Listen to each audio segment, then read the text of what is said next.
Hi, I'm James Headley. Welcome back to the Living in Savannah channel.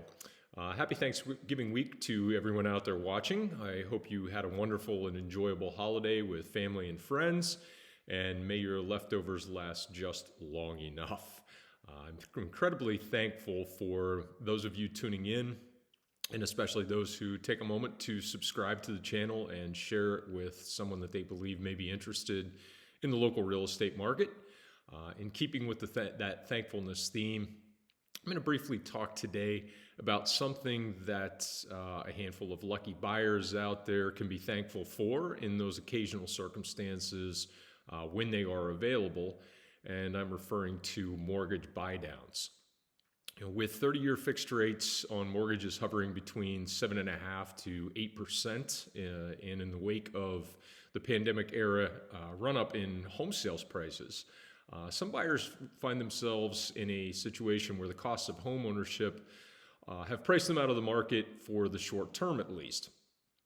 As an alternative to sitting on the sidelines in the hopes of lowering your monthly mortgage payment on the average home in the landings by $500 or more per month with each percentage drop in rates, it may be worth inquiring about the potential for a mortgage buydown.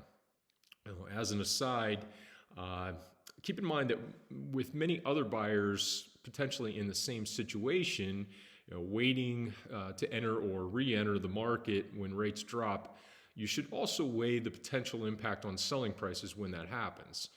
In other words, you might be able to purchase a home for less now while rates are high versus trying to buy when you're competing with more buyers in the future should rates drop as they are expected to do. We just don't know when. It's all a balancing act, and unfortunately we can't predict the future with absolute certainty. So let's talk about the mechanics of a typical mortgage buydown in case one might be on the table as a viable option for you today. The 3-2-1 buydown mortgage is probably the most common option out there, so let's use it for our example. This type of mortgage reduces the loan interest for the first 3 years of the loan term. The initial rate will then be applied in the fourth year and continue for the life of the mortgage. So in the first year, the loan is reduced by 3%, then by 2% in the second year, and finally by 1% in the third year.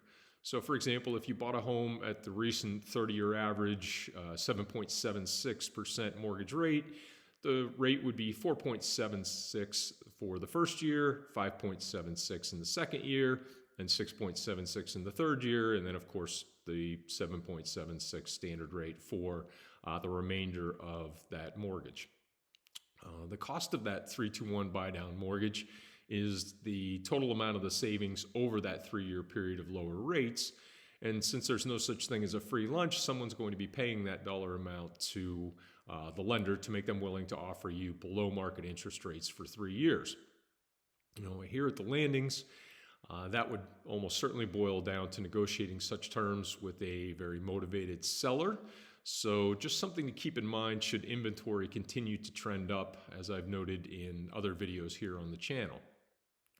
Again, mortgage buydowns are certainly the exception and not the rule, and they're likely to be quite rare here in the landings real estate environment.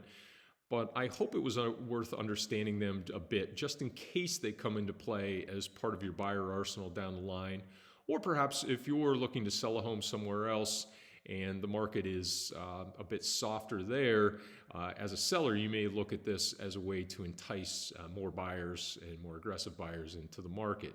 You can typically get a little bit more for your home in terms of the selling price if you're willing to offer some concessions along these lines. As always, I'm here to answer any questions you may have and assist in any way that I can with your real estate journey. So please do contact me anytime. Until then, thanks again for liking, subscribing, and sharing, and I hope to see you in the next episode.